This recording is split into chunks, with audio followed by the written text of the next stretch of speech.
Exploring phrasal verbs. One verb, many meanings. Hello everyone. Today, we are delving into the world of phrasal verbs. Now, this might sound a bit daunting, but don't worry. We'll break it down step by step. Today's topic is phrasal verbs with multiple meanings, an essential area to boost your English proficiency.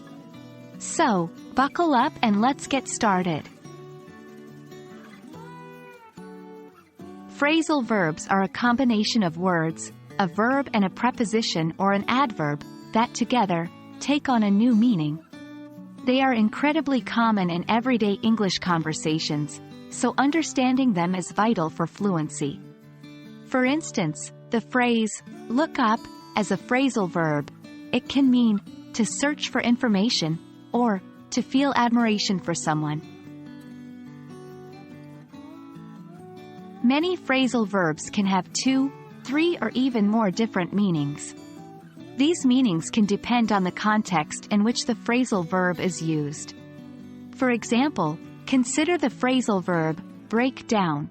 In one context, it can mean a car that stops working, but in another context, it could be used to explain the process of analyzing something in detail.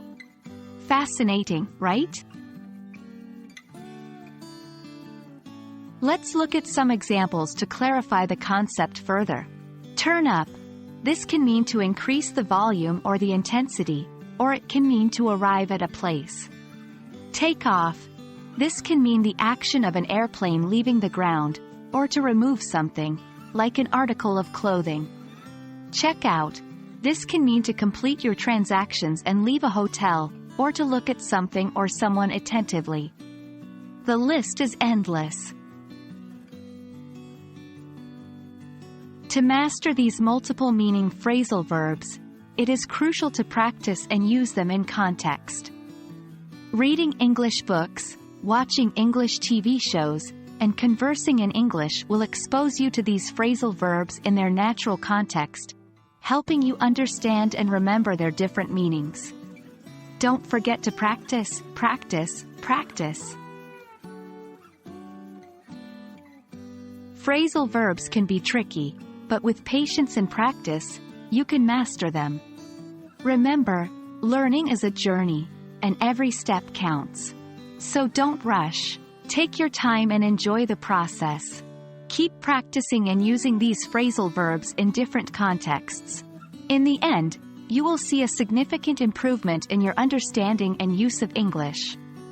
Thanks for joining us today. We hope this video has been helpful. Keep learning and see you in our next video.